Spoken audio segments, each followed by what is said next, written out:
Thank you for having me here tonight. It's always an honor and a pleasure to address fellow veterans and telling the story of this unit, the 143rd Military Police Company.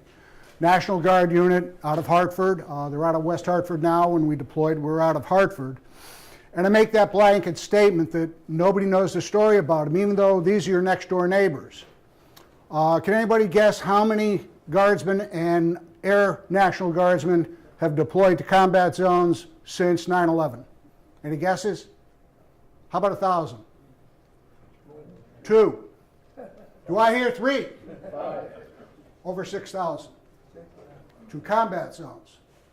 Some of them are one guy deploying 3 times. Others are just blanketing in. But 6,000. The United States Army, the whole United States military cannot go anywhere in a decisive action without the Guard and Reserves. They don't have the people. They don't have the depth. When we got deployed, this was supposed to be a 1-year operation for Iraqi freedom. It lasted 7, and now it's still going on after we allegedly left. Guardsmen are still deploying. There's a Guard unit doing a year-long NATO rotation in Poland. The 143rd, after I retired in 2005, went to Afghanistan. I would have been 60, so I stayed out of that one. When I say nobody knows the story, after we got back, I was asked to do Veterans Day presentations at the Hale Ray School over in Moodus, East Haddam. And that's what got me going, because I did the presentation, and it wasn't just about Iraq. It was about me starting in the Marines back in 1969 and then carrying it through to 2005 when I finally retired. And so I discussed a lot of things, but the core of it probably was about Iraq and Baghdad. And one particularly bad night that we had, October 26, 2003. We were out at the police station in Abu Ghraib. It was around midnight. Police station of Abu Ghraib is nowhere near connected with the prison where the scandal was. That's 7 miles away. We got hit bad. And the police station is manned and supervised by several units, not just one unit. So we had a squad out there, so we had our teams out there checking on them. The 527th, an active duty MP company, had a squad out there. They had people checking on their people. There was an infantry unit with a Bradley fighting vehicle for security. They had their people out there. So we had quite a few people out there that midnight when we got hit. Well, 3 people got wounded, 2 guys got their legs shredded, and 1 young lady got killed from the 527th MP company. While the explosions are going on, 6 MPs from Connecticut go under fire and rescue the 3 wounded soldiers, get them across the open compound, get them into the concrete building of the police station, and perform life-saving first aid on them. They were able to save the 2 guys. The young lady was dead on impact, but they CPR'd her for 45 minutes till they got her back to the cache, and the doctor said, she was done. So part of that got me to write a book. One more slide. The 143rd in Iraq, training the Iraqi police. That was our main job. And next slide. This is Rachel Boswell. This is the young lady we lost that night. It's still our personal tragedy in the unit. She's from Wisconsin. That morning she was killed. She was supposed to receive her first Purple Heart for wounds she had received in a prior engagement. Of course, she didn't make it. Next slide, please. One of the bomb craters in front of the Cadre police station. Well, after I get down and I talked about Rachel and finish the talk, this young lady comes up to me, and I'm not sure if she's a teacher or a senior in the high school. That's how old I'm getting to be, because I can't tell the difference. So anyway, she goes, hey, my best friend was over there. We go out to dinner together. Our kids play together. We even go on vacation together. She was over there, maybe you know her. And I'm going, okay, 165,000 in my rotation. I'm sure I bumped into her. And she goes, Andrea Cloutier. Like getting hit with a baseball bat. I go, remember I told you 6 MPs rescued 3 people that were wounded that night? She goes, yeah. I go, Andrea was one of them that went in there under fire. I didn't know that. Did she bother to tell you that an SUV driven by a suicide bomber tried to take her police station down the very next morning when she was in there with her squad doing an inspection on the police station? She didn't know that either. Her best friend, kids play together, we go on vacation. Now as veterans, you all know that the person who comes on and says, I was an airborne Ranger Green Beret and then I cross-trained for the SEALs, but they weren't tough enough. That guy, you kind of like, yeah, okay. Like, the real ones that are, you know, talking the talk and walking the walk, don't talk about it that much. Well, about 2 weeks after this presentation I was doing at Hale Ray Middle School, I was sitting next to the Chief of Police at a law enforcement function, Chief of Police of Bridgeport, Chief Gaudette. And when I found that out, I said, oh, hey, Chief, one of the guys I was in Baghdad with is one of your police officers. He goes, oh, yeah, who's that? I go, it's Alex Wilde. He goes, oh, yeah, great guy. I go, do you know he saved 2 guys' lives by putting tourniquets on their legs and starting IVs one night?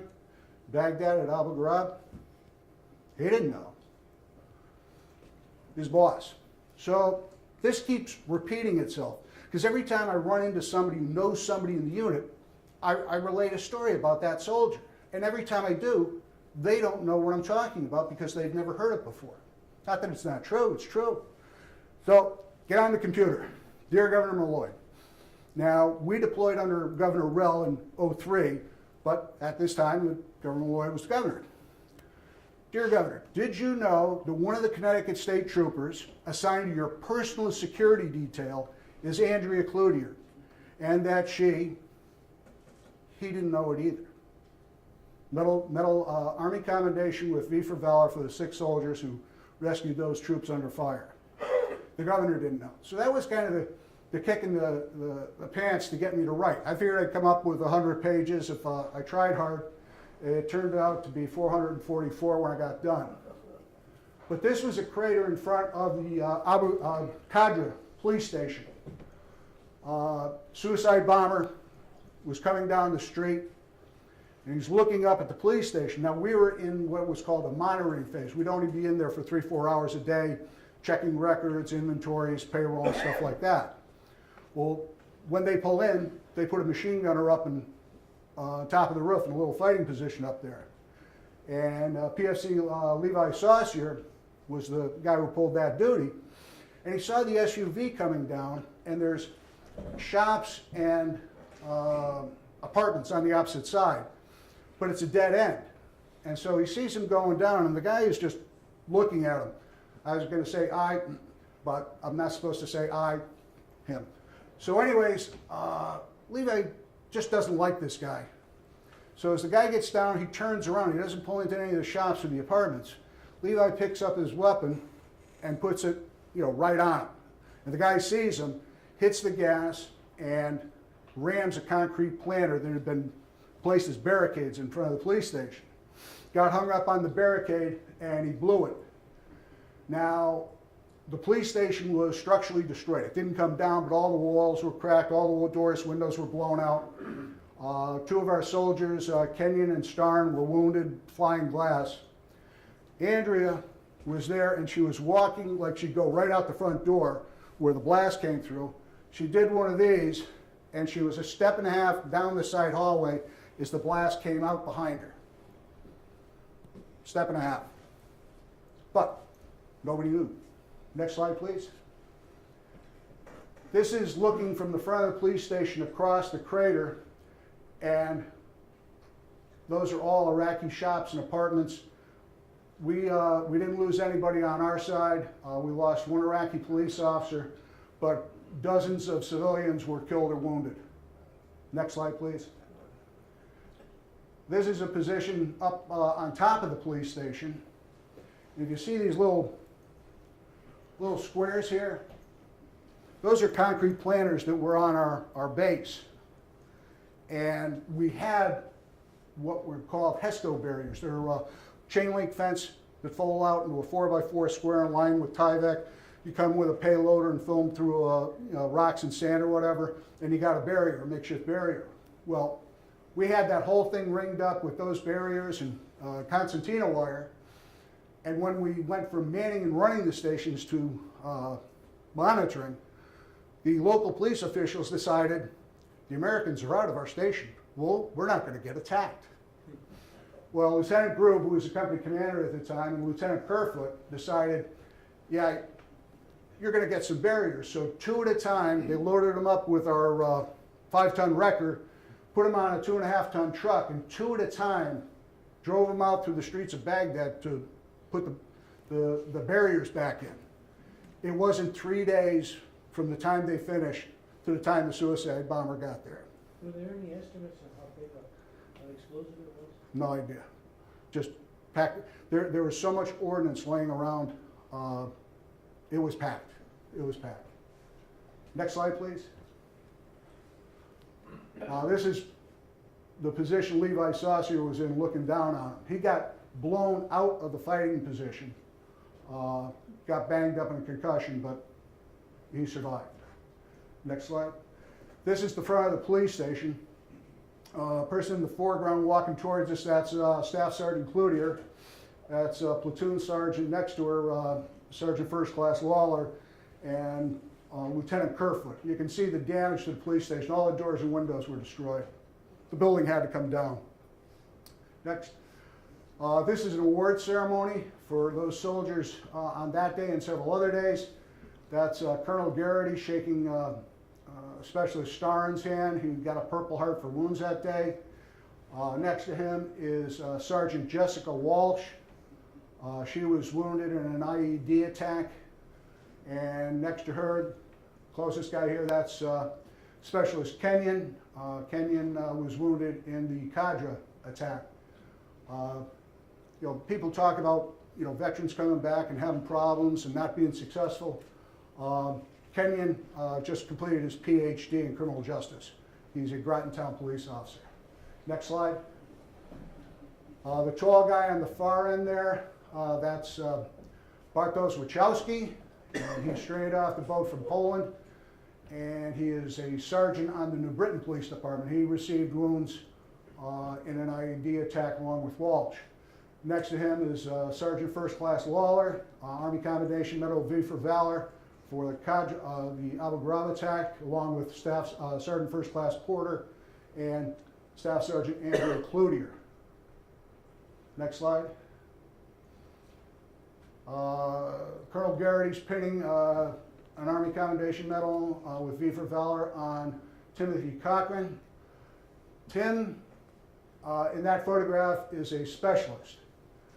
Tim had joined the National Guard as an enlisted man, went off to OCS, attained the rank of captain, was a company commander, and retired. 9/11 came along, he insisted on coming back. The military, in their infinite wisdom, said, you can come back, you want to be an MP. The last rank you had as an MP was a Spec 4, somebody who's got 2 years in the military. You can be a Spec 4 or nothing. He came back as a Spec 4. Next to him is that Specialist Roberts. Roberts was my machine gunner. She's about this tall. My driver was Melissa Roberts. She's about this tall. She was one of the 6 that was awarded an Army Commendation Medal with V for Valor for rescuing those soldiers that night. Next slide, please. She's a mother of 2. That's Specialist Cologne. He was one of the Medal of Valor's recipients. Next. Specialist Escobalis, a New Britain police officer. Army Commendation Medal with V for Valor. Next to him, if you look, go back one. Sorry. If you look in between Colonel Garrity and Specialist Escobalis, you'll see Kevin Arrajato. Does that name ring any bells here? He's a police officer in your town. Say the name again. Kevin Arrajato. Police officer in the town of Cheshire. Kevin got an Army Commendation Medal with V for Valor for going out. There was a day-long battle in the marketplace of Abu Ghraib, and they were screening a Bradley fighting vehicle. The Bradley can pretty much take care of itself, but if somebody snuck around behind it or got to the side with an RPG, they could take it out. And he and a number of members from his squad screen the vehicle to keep it from getting hit. Next slide. This is Alexander Wilde, Al Wilde. This is the Bridgeport police officer, and he had an Army Commendation Medal for life-saving first aid, putting on tourniquets, and also starting IVs. Next slide. This was the big commander for us. This was Colonel Russell Gold. He was in charge of everything in western Baghdad. He was brigade commander, 3rd Brigade Combat Team, 1st Armored Division. He was an overall responsibility for all of Baghdad, and we worked directly for him. To the right is our First Sergeant Jones. The fellow in the back, unfortunately, you can only see the back of his head. That's Lieutenant Shiverton, who is now Lieutenant Colonel Shiverton. And to the left there is Lieutenant Grube, who at that time was the company commander. Next slide. Colonel Garrity had a soldier paint the names of the wounded and the people we lost in Baghdad on this piece of marble that was inside our compound. We took over what I believe was the Ministry of Art and Culture. It had been stripped clean by the locals, so all we had were huge overdone government buildings. And there's quite a few names on that list, and unfortunately it got twice as long before we left. Next slide, please. This is one of our vehicles. We did not have armored vehicles, fiberglass. It was hit by an IED. Wabrick was driving. He sustained serious injuries to his face and leg and shoulder. Wachowski was up in the turret. He took a chunk of shrapnel in his back body armor plate. We had state-of-the-art body armor by that time, and we had these plates. They were ceramic, and they're called SAFI plates, and I got no idea what SAFI stands for. But they're about 1.5 inches thick. They're ceramic, and they can stop a rifle round. And he caught that shrapnel right in the plate. It shattered the plate, but if he didn't have the plate, it would have cut him in half. But the blast went through the bottom and blew out the top. Next one. That's the top where Wachowski was up there in the gunner's hatch. We had no blast shields on the machine guns up there. You were standing up there all by yourself. On the opposite side underneath him was where Sergeant Jessica Walsh was, and she took shrapnel in the face. Again, we had Kevlar helmets. And a couple of days after this incident, Wachowski was fixing the night vision goggles on her helmet for her. And all of a sudden, drops the helmet, and what the hell? His hand's all cut open. He picks up the helmet. There was shrapnel, razor sharp, embedded in the helmet that you didn't see, that was covered by the camouflage, cloth.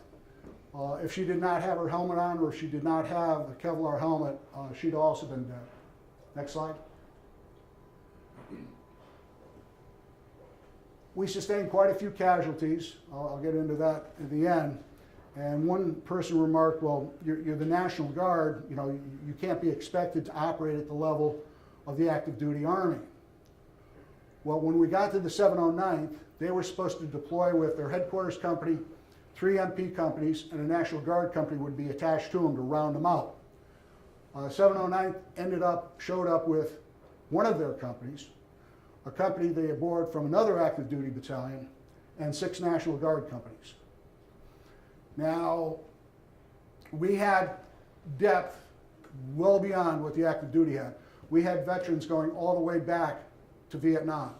We had veterans from Desert Storm, Bosnia, Kosovo. We had people in Haiti and Somalia, but they didn't go with us on this one. So we had some depth there. Our 5 officers, captain and 4 lieutenants, 3 of them had been on active duty for an entire tour as enlisted men. One was an airborne ranger, one was an airborne light fighter, and another one was a tanker. We had soldiers that had served on active duty a full tour. Some of them, one guy did 12 years on active duty, and when the downsizing, they offered him an out. Served in Germany, served in Korea. We deployed to the Dominican Republic and to Panama. So we had depth there. And on top of that, we had 14 corrections officers, 12 municipal and city police officers, and 7 state troopers. So they went through all the MP schools and all the local police academies or corrections officer academies. So we had depth. It wasn't a bunch of guys that only got around 1 weekend a month, 2 weeks a year. We had some serious training and background there. When the 709th left, they had gotten there just before us. We got transferred to the 168th MP Battalion of the Tennessee National Guard. And if you look out to the right, you'll see all those state abbreviations. There wasn't one active duty unit in the battalion. Next slide, please. When I started writing this book, I had no idea how many books I was going to sell. And we were trying to get a map for the book, so we went to Delorme up in Freeport, Maine, which is now owned by Google, I think. And we tried to get them to give us a map that I could stick in the thing, but they wanted money. They said, well, how many books are you going to sell? I don't know, I never wrote a book before. So I put it off to my publisher. I said, you know, could you answer this question for him? She types back, 100,000. I'm looking at the screen. I'm getting $7 a book. No way. So I said, did you make a mistake and get the commas in wrong? No, I think we can do 100,000. Next thing is, I'm not paying a penny in taxes. I don't care how much I gotta donate. If I gotta donate it all and not pay taxes, I'm gonna do it. So I started looking up charitable organizations, and I haven't sold 100,000 books. And there were a couple that, you know, came up real quick, you know, Wounded Warrior, and then I looked at their charitable chart and it was horrible. And then, you know, I found this, and Fidelco provides guide dogs, in this case to this guy from the Air Force, to other veterans and other people too, but it was filling in the gap where the VA couldn't get you a guide dog. They were giving them dogs, and the dogs are worth about $45,000 between their breeding and their training, and they go free to the client. Now this guy, I don't know if you can see it, but up on his left chest he's got paratrooper wings and bomb disposal wings, and quite a few of the bomb techs lost their sight, if not their life, over there in Baghdad and Afghanistan, defusing the IEDs for us. And when I saw this thing, again, one of the crosses I've got to bear, our guys came across an IED, pulled the perimeter, called EOD. Now we only got like 6-8 guys out there, and they're set up to keep people away from the bombs, not so much for their own cover. And Iraqis, for whatever reason, oh, I've just got to go through to here. No, there's a bomb down there. Oh no, I'll only be a minute. There is a bomb in the road. It'll only take a minute. I'll walk around. So anyways, time's going by. I'm in the operations center, and I'm getting antsy. My guys are out there. They're exposed. I don't like it because when you're in a position like that and you can't really defend yourself, it gives the bad guys enough time to set you up and take somebody out. And so do you want to get those guys out there? The EOD guys show up, and fine, after a couple hours, because they're driving all over the damn city, bombs everywhere. They blew it in his face and killed him. So then I'm back there in the top going, oh, you miserable SOB. The thought you had about this poor guy. So anyways, fast forward, we're getting ready to get on the plane to get out of there. Huge C5, but they're only putting 86 people up in the passenger compartment, and I've got the last half of the company to come out. And Air Force guy, loadmaster, comes out and goes, hey Sarge, this is your plane, but I got 8 guys that need seats, and you've got 8 extra seats, but it's your plane. I can't put them on there, but if you'll take them, there's 8 guys who want to get out. And I'm thinking, I got a C5. Who's better than me? And then I'm thinking, I really don't think this is my C5. I think the Air Force owns this one. So anyways, hey, anybody who wants to get the heck out of Baghdad can ride with me. I don't know what he thought I was gonna do with the 8 extra seats, maybe layout or something, I don't know. So anyways, they all get on, and it's like, kind of unusual, 8-man detachment. Who are you guys with? EOD. They went over with 16, they were going home with 8. Now, I didn't know it when I gave them the seats on the plane, or like I controlled the seats on the plane, but told them no problem. And they said EOD. I just kind of wandered down the end of the runway and tried to get myself back together again. But we got out of there. Next slide. This is my cousin, Bobby Youngquist. He's also a Cheshire resident. He's 7 years older than me, and unfortunately Bobby was exposed to Agent Orange when he served in Vietnam. Bobby never talked about his service in the Army. When he came back, we asked him what he did. He said he was in Graves registration. That kind of stops any conversation right there. I mean, well, who did you meet? Graves, okay. Well, then I see his uniform. He's got the infantry crossed rifles with the blue circle. He's got the infantry cord. He's got the combat infantryman's badge. He's got the presidential unit citation. He was a grunt. He wasn't in Graves registration. He just didn't want to talk about it. And he never did. He passed away a couple of years ago from the effects of Agent Orange. His sister, Marcia Youngquist Mongaluzzo, gave him a kidney and bought him 15 years of life because Agent Orange was debilitating his organs and gave him crippling arthritis. So all the money goes to Fidelco in his name. Next slide. Bronze Star Medal. These are the individuals who were awarded Bronze Stars over there.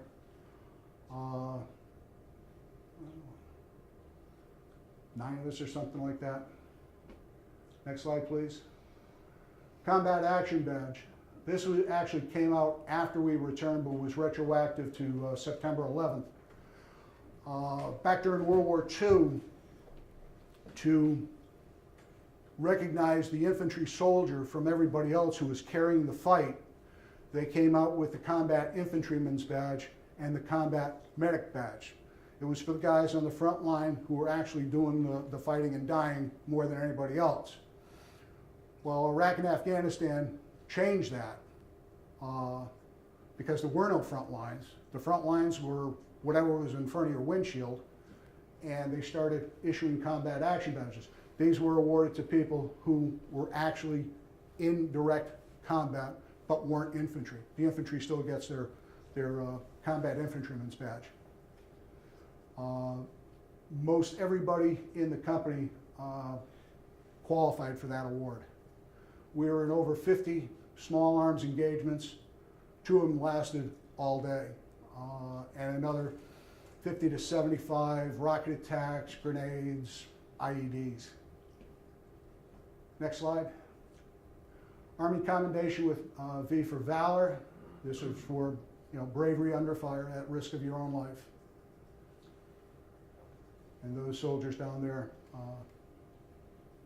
were awarded it.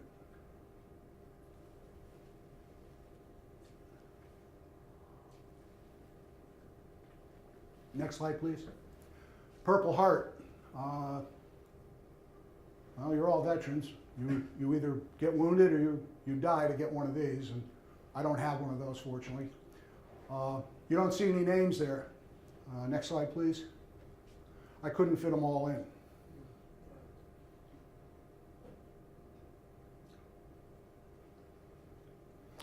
If you look down about midway, Specialist Oler.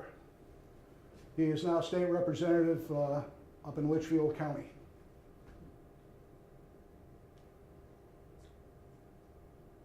Next slide. Valorous Unit Award. This was awarded to us about 2 years after we got back for our service in 2003-2004. According to the award citation, it's equivalent to a unit Silver Star for, the way mine reads, for consistent and repeated acts of bravery under fire. That's a unit award. The company got that. Next slide. And that's it. Last one, the one on the right-hand side. Yeah, yeah, right hand side. I'm getting my rights, yes, you wear all your ribbons here and the unit awards go on the right side. Right. Yes, So, a couple things. Sure. The Fidelco guide dogs, I have a trainer at work where I work at Lincoln in Hartford. mhm, So I've seen her, you know, Lincoln's very supportive of that, because of that, Yep. the trainer. And you see the puppies when they're little and they're coming on the elevator and, they want you to make noise, they want to, and, the last one was like the best dog. And then I go, geez, did you find somebody to serve with the dog to service? But they said all of a sudden it started chasing the tail and they couldn't allow it. I mean, the guidelines for those dogs very specific. are so specific, and this was a great dog. I mean, there was nothing wrong with the dog, but if it was with someone who was blinded or something with problems with the legs, if the dog decided to chase the tail, it could become a problem. So then she goes, I got another dog. I'm like, oh no. Well, After a year, and this was a long time that she trained the dog too, but it's they hadn't intensive. for 2 years. They breed them up there, and once they're whelped, they go out to families to be acclimated to a family environment, but they're training the whole 2 years. But they stay with a foster family. Now, the dogs that wash out go to police departments because they're a top shelf dog. It's just not right to be a guide dog Right. for them. They just don't have that quality. So they go, they might be a patrol dog, they might be a drug dog, they might be a bomb dog, but they go there. And like I said, they cost $43,000, $45,000. Takes 2 years to train them. The client gets them for free. When the dog gets placed with its new handler, its new owner, they send people out because every environment's different. If you live in Cheshire, it's different than if you lived in Hartford. You've got to learn your way around town. Do you take a bus? Do you walk? Do you catch a subway, if you had a subway?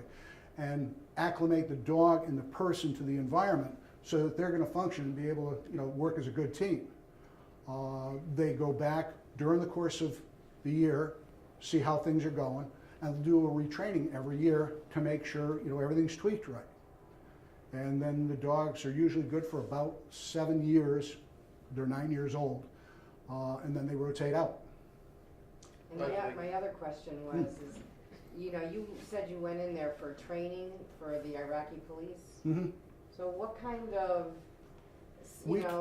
how good or bad was that, going in? What kind of condition to train them were they, and what kind of problems did you run into? We had to start from scratch. The war officially ended May 1st of 2003. We had to wait for our gear to come into Kuwait, and we went north on May 9th and got to Baghdad on May 10th and went on the road May 11th on patrol. At that point, there were no Iraqi police officers. Their police stations had all been bombed or stripped and bombed. So we were starting from scratch. For the first month or two, our guys were patrolling the streets of Baghdad as a law enforcement unit. We'd have one squad in the police station. We'd have another squad patrolling, and then the infantry would support us with a squad and a Bradley fighting vehicle or a tank to protect the police station. Mark, hold this. Would someone please turn on the overhead lights? Yeah.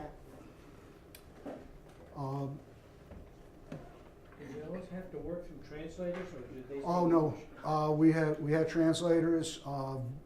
Some did speak English, but not many. Especially the working guys, they didn't speak English. The higher ups, a lot of them did speak English. But we had to start from scratch, and it was everything from recruiting them. And Mr. Rumsfeld kept coming out with these crazy statements. They're going to run into your arms because we liberated them. Dude, we just bombed the hell out of them for 2 months. They really don't like us. And people in the Middle East, I went to school with Saudis back in the 80s, they don't hold grudges a long time. They hold them forever. And they were still mad about Desert Storm and their family and friends and property that got destroyed back then. Now, we're walking in and the dust hasn't settled, and they really don't like us. and I can understand why they didn't like us. But Mr. Rumsfeld's like, oh, they're gonna come back, you guys are out of there in 90 days. I don't think so.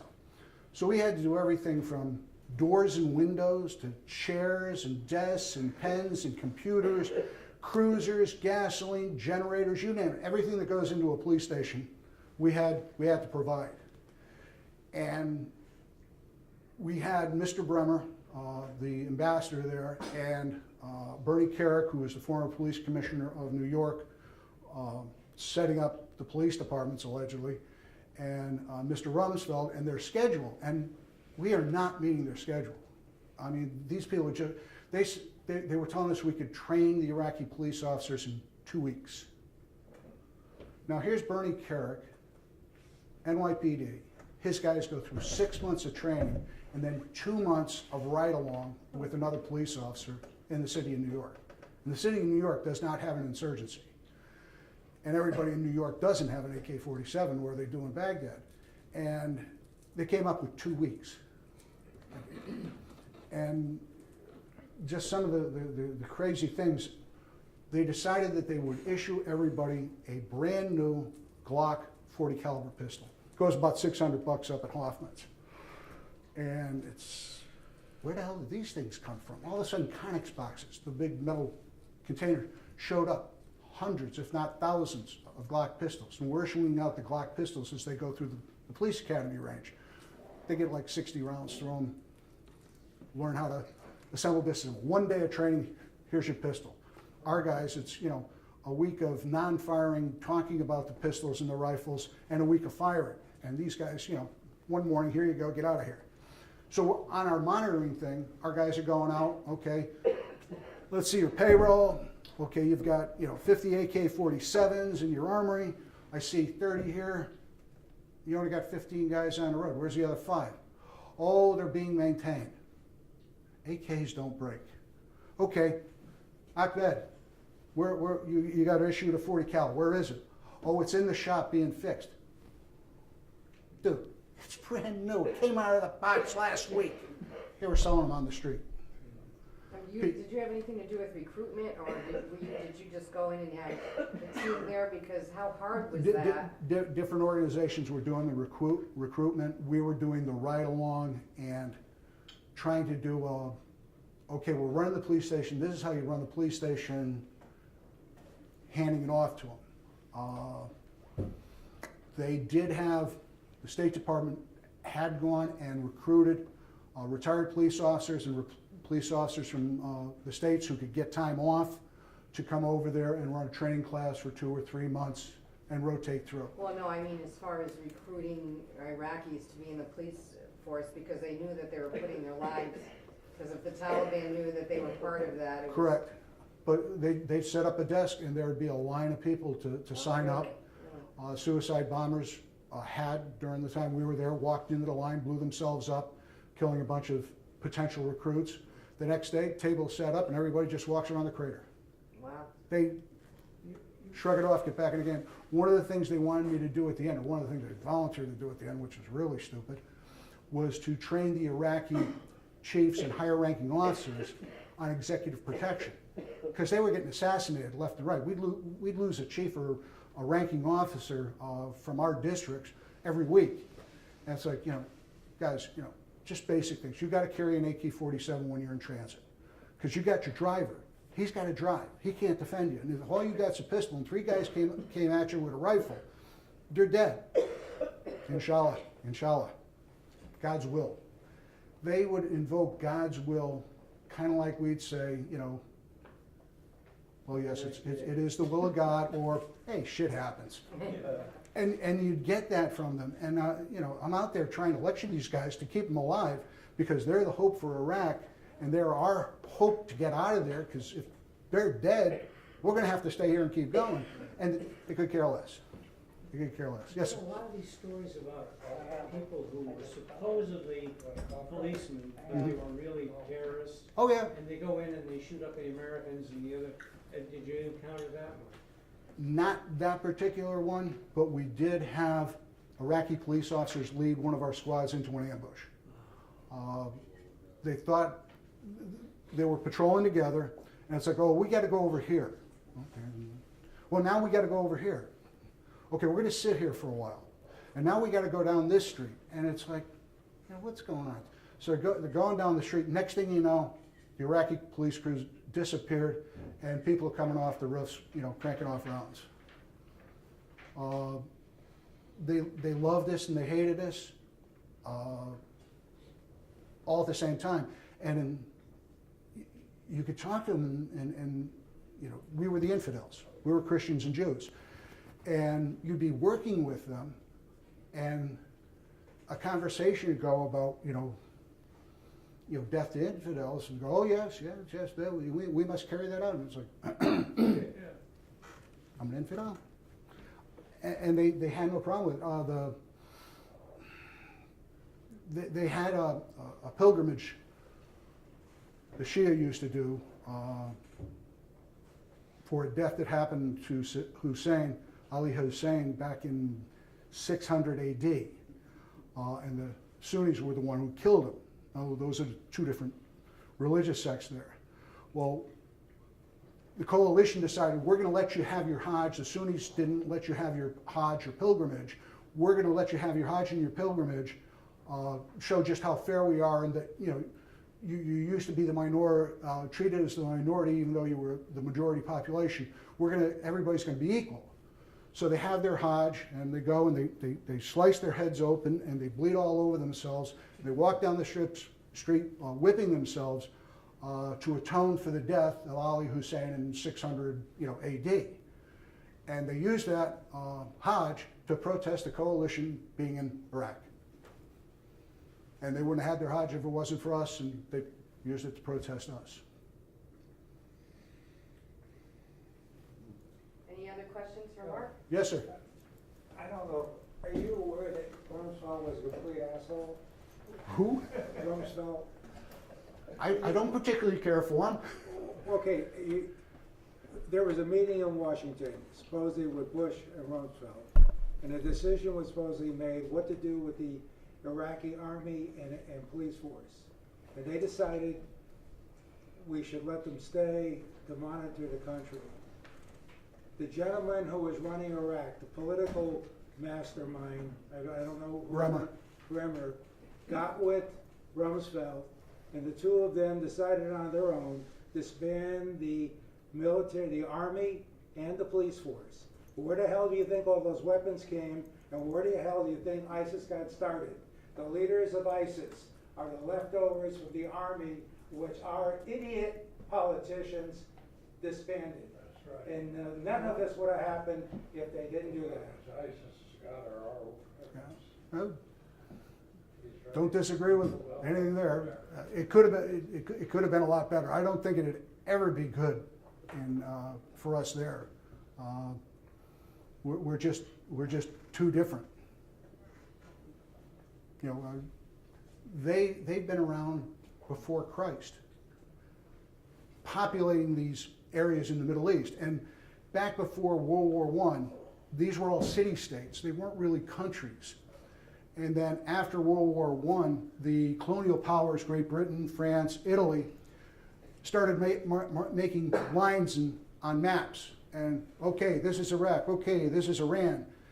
And without regard to long-standing populations and beliefs and religious holdings, they just started making up countries. And if you look at the map up here, along the top of Iraq, you've got Turkey, Syria, Iraq, Iran. In that area, that's the Kurdish region. Except the Kurds are isolated from themselves because they're in Turkey, Syria, Iraq, Iran, and they're a minority in all their countries, even though they control the whole top layer of that part of the Middle East. Somebody drew them out of the picture. Somebody drew. Turks hate them. And the Turks hate them. The Turks hate him. The Sunni and Shia hate him. Another fellow I do presentations with is a retired lieutenant colonel or colonel from the Marines. He was over there and trained the Iraqi 5th Infantry Battalion, and he had all three sects in his battalion, Kurds, Sunni, and Shia. And it was a real negotiation to get things done with them. And then one day they're getting their orders, they're going out for the Second Battle of Fallujah, and his battalion is going to be taking all the holy sites, so American and coalition forces aren't going into the religious sites and the screaming going on there. Well, when the Kurds hear that they're going to Fallujah, they're all dancing, jumping up and down and dancing with each other. We're gonna kill rabbits. And Mike's like, kill rabbits? What the heck's kill rabbits? It's their slang term for Kurds killing Sunnis. So these guys are dancing around with Sunnis watching them, and they're all in the same infantry battalion. And that's the powder keg that Mike had to deal with in going to war over there. Yes, sir. So what's your recommendation for a sane foreign policy by America toward Iraq and Iran?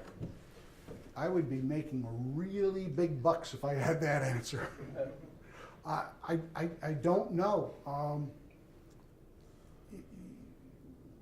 We kicked their butt tactically in only a couple of months, and they couldn't believe it. Their TV and radio before we got there was totally controlled. Only select people had cell phones. Only select people had satellite TV. So they were getting everything laundered through Saddam. And the illiterate population, which there's a lot of them, they were only getting their news from the imams broadcasting from the speakers in the minarets. So everything was very controlled. Well, they thought they won Desert Storm. They meaning? The Iraqis thought they won Desert Storm. They thought that after 4 days we couldn't take the fighting and demanded peace because the Iraqis stopped us at the border. That was the story that played when they got back, that they had beaten the Americans. They had to do a tactical retreat out of Kuwait back to their defensive positions in Iraq and stop the Americans cold. That's what they were telling us. We're up there and it's like, how did you guys do it this time? Last time we stopped you at the border. Really? That's how controlled their information was.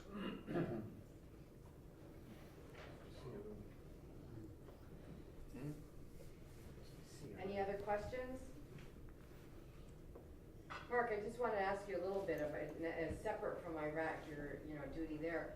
So you were in Vietnam. What was your... Just a very, very little bit. Okay, so I know you did some nuclear training or stuff like that, or what was your... When I came back, I was stationed in Hawaii, and they sent me to Fort McClellan, Alabama for a chemical, biological, radiological warfare defense instructor course. NBC, we learned to identify chemicals, doing the analysis. We learned how to decide how big a nuclear blast was by the cloud and do radiation surveys and stuff like that. All right, any other questions from our... Yes, tell us about your book. It starts in 1991 with the unit coming back from Desert Storm. It was one of the few units from Connecticut that actually went to Desert Storm. At that time, when we went in this one, we were called a Battlefield Circulation Control Unit. Combat MP, convoy escorts, security, roadblocks, checkpoints, raids, plus normal law enforcement. When they went to Desert Storm, they were an enemy prisoner of war holding unit, and they processed some 35,000 Iraqi prisoners through their holding facility, usually 2,000 to 5,000 at a time. They went over there, they did their job, there were no incidents, and they came back, and then they called the MTO and made us a battlefield circulation control unit. We did raids. We were picking up guns out there and doing roadblocks, and there's a picture in the book shows a room just stacked with rifles. And I thought we were doing a pretty good job, and then one day the sky lit up, all of Baghdad. bullets going every which way. Hundreds, thousands, tracers going off everywhere, parachute flares, everything you could imagine going off. And it wasn't stopping, it was going on. It went on for hours. It's like, what the heck happened?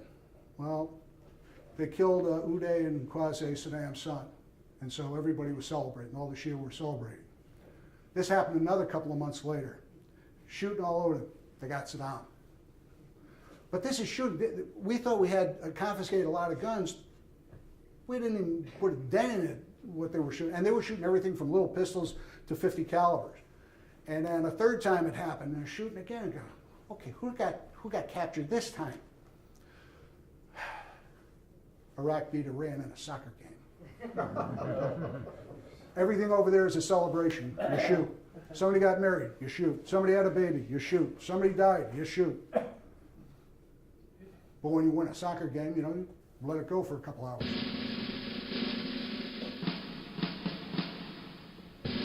That doesn't happen in Cheshire that much. All right, well, thank you very much. It was a great presentation. Thank you. Thank you for having me.